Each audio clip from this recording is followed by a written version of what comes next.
ம். இறைவணக்கம். உங்களுக்கு வணக்கம்.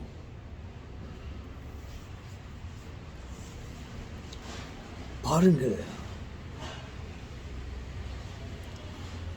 பாருங்கள் என்பதை ஓடு அதைவிட நான் பார்த்தேன் ஒரு மேக்சின், ஒரு வார பத்திரிகையில் ஒரு பக்கத்தில் பல மனிதர்களின் போட்டோக்களை, உருவப்படங்களை அச்சடித்திருந்தார்கள். ஏறக்குறைய ஒரு 20-30 போட்டோக்கள் மனிதர்களின் முகங்களை போட்டிருந்தார்கள். போட்டு அதோடைய விளக்கத்தை போட்டிருந்தார்கள். ஒவ்வொருடைய என்ன பதவியில் இருக்கிறார்கள்,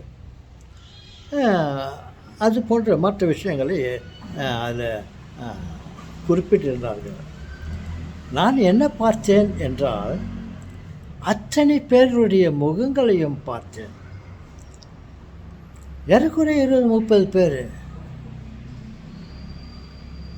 அத்தனை முகங்களும் வேறுபட்டிருந்தன. ஒவ்வொரு முகமும் மாறுபட்டிருந்தன. சொல்லுங்களே, மாறுபட்டிருந்தன. ஒரு முகத்தை போல் மற்ற முகம் இல்லை. எல்லாம் வித்தியாசமாக இருந்தது. அதில் என்ன விசேஷம் என்றால், எல்லா முகங்களிலும் இந்த கண், மூக்கு, வாய், காது, முக அமைப்பு இவைகள் தான் இருந்தது.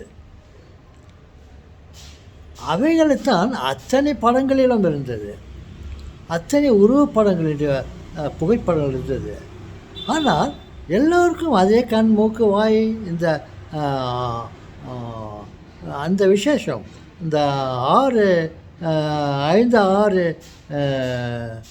விசேஷங்கள் தான் இருந்தது. ஆனால் ஒவ்வொருத்தரும் மாறுபட்டிருந்தனர்.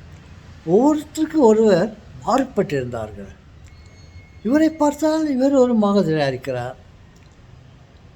மற்றொரு படத்தை பார்த்தால் அவர் வேறு மாதிரியாக இருக்கிறார். மற்றொரு படத்தை பார்த்தால் அவரே வித்தியாசமாக இருக்கிறார். இன்னொன்றை பார்த்தால் அவரே வித்தியாசமாக இருக்கிறார். அதே போல் எல்லா முகங்களையும் பார்த்தேன். ஆனால் அவருடைய முகங்களே இருந்தது இந்த 5 புலன்கள் தான். ஆனால் வேறுபட்டிருந்தது ஒரு இதும். அதே போலத்தான் கடவுள் படைத்த அத்தனை கோடி மக்களுக்கும் தனிப்பட்ட முறையில் உருவத்தை கொடுத்திருக்கிறார். யாரோ சொன்னார். என்ன சொன்னாங்க யாரோ? பாருங்கள், உலகத்தில் ஒருத்தரை போல ஒரு 7 மனிதர் ஒரே மாதிரியாக இருக்கிறார்கள் என்று. நான் இவர்களை, இந்த படங்களை பார்த்த பிறகு அது முற்றிலும் பொய். ஏதோ சில மாறுதல்கள் இருக்கும். அடிப்படையாக ஒருத்தரை போலவே மற்றவர் இருக்க மாட்டார்கள் என்று நான் நினைத்து கொண்டேன். அந்த ஒரு ஆதாரத்தில் தான் நான் சொல்லுகிறேன், ஒருத்தர் மாதிரி 7 பேர்கள் இருக்கிறார்கள் இந்த உலகத்தில் என்று என்னால் கண்டிப்பாக சொல்ல முடியும். ஒருத்தரை போல் மற்றவர்களை கடவுள் படைக்கவில்லை, காப்பி அடிக்கவில்லை. முதலிலே காப்பி அடித்து விட்டார். அவரும் ஒரு கல்வன் தான். என்னத்தா கல்வன்? என்னத்தா அப்படி சொல்கிறீங்க? நம்ம அப்பாவை ஆம் சொல்லுங்களே. முதலிலே நம்மை மனிதர்களை படைக்கும் போது கடவுள் மனிதனாகத்தான் இருந்தார். அதை ஒரு நல்ல மனிதர், ஒரு நல்ல உருவத்தை படைக்க வேண்டும், எதை படிக்கலாம் என்று பார்த்தால் அவரே படைத்து விட்டார்.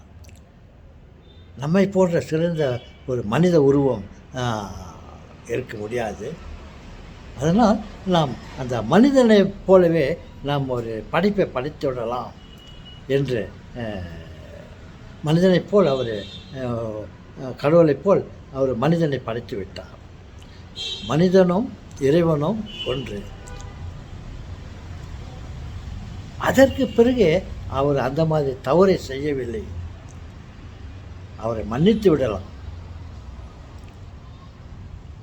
ஒரு முறை தவறு செய்தால் பரவாயில்லை, பல முறை தவறு செய்யக்கூடாது, அது தப்பாகிவிடும் என்பதை அவர் நன்றாக உணர்ந்திருக்கிறார் போல் தெரிகிறது. அதனால் தான் எத்தனையோ உருவங்களை பார்த்தேன். அதை விடுங்கள், ஒரு 20-30 படங்களை ஒரு ஃபோட்டோவில் அச்சடிக்கப்பட்டிருந்தது. மற்றபடி நான் எங்கே போனாலும் எங்கே சென்றாலும் நான் மனிதர்களை பார்க்கிறேன். எத்தனையோ மனிதர்களை பார்க்கிறேன். ஏன் நீங்களும் பார்த்திருப்பீர்கள். ஒருவரை போல் ஒருவர் மற்றொருவர் இல்லை, பார்த்தீர்களா? அந்த 7 பேரில் ஒருத்தர் எங்கே வந்திருப்பார்? நான் இதுவரையும் எத்தனையோ மக்களை பார்த்திருக்கிறேன். பல நாடுகளுக்கெல்லாம் சென்றிருக்கிறேன். எங்கே சென்றாலும் புதிய முகம், ஒருத்தருக்கு ஒருத்தர் தொடர்பு இல்லாமல் மாறுபட்டிருந்தது. பல பொதுக்கூட்டங்களிலே நான் பார்த்திருக்கிறேன். பல தேவாலயங்களிலே நான் பார்த்திருக்கிறேன். ஒரு ஒரு பெரிய பொது நிகழ்ச்சிகளிலெல்லாம் நான் பார்த்திருக்கிறேன். ஒருவரை போல் மற்றவர் இல்லை.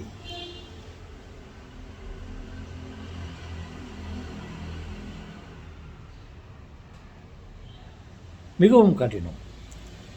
நாம் ஒரு புத்தகத்தில் ஏதாவது ஒரு ஒரு டிராயிங் வரைய வேண்டும், ஒரு மனிதரை போல வரைய வேண்டும்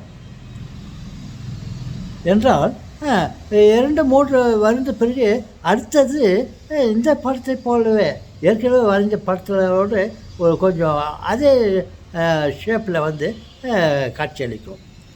இந்த 4-5 படம் வரையும் போதே நமக்கு தனிப்பட்ட முறையில் வரைய முடியாமல் மற்ற படங்களில் இருந்த மாதிரி மூக்கோ வாயோ காதோ இதில் இருந்த மாதிரியே அதில் நம்ம வரைஞ்சோம். ஆனால் கடவுள் எத்தனையோ கோடி, எத்தனையோ மில்லியன், எத்தனையோ பில்லியன்ஸ் ஆஃப் பீப்பிள் படிச்சிருக்கிறாரு. எல்லாருக்கும் வித்தியாசமான முகத்தை கொடுத்திருக்கிறார். உண்மையிலே அவர் மிகவும் திறமைசாலி என்று நான் நினைக்கிறேன். என்னத்தா திறமைசாலி என்று நினைக்கிறேன், இதை கண்டுபிடிச்சிட்டீங்களே? நான் சொல்லவில்லை. நான் சொல்வதில் தவறு இல்லை. அவர் ஒருத்தரை போல் மற்றவரை படைக்கவில்லை.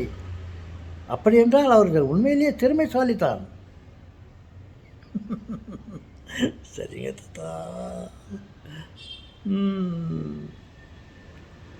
மற்றொரு விஷயத்தை பற்றி, கடவுளுடைய படைப்பை பற்றி பேசலாம். கடவுளுடைய படைப்புகள் என்னென்னவோ இருக்கிறது.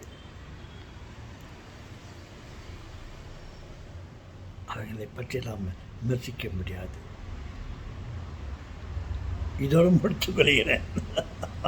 வேறு ஏதாவது சொல்ல போய் அங்கே நான் தவறு செய்து விடுவேன். ஒரு வேளை அவர் மட்டும் தவறு செய்யவில்லை, ஒரு முறை தவறு செய்து விட்டார்.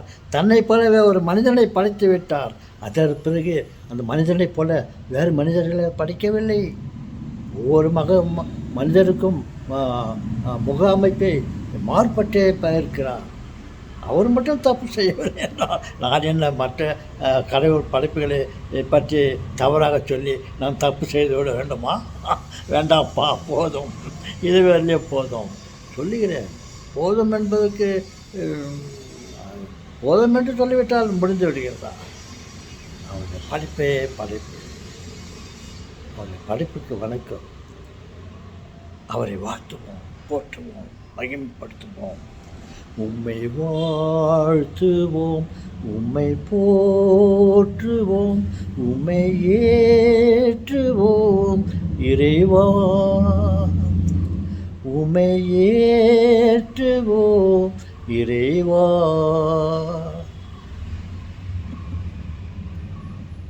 பாய்.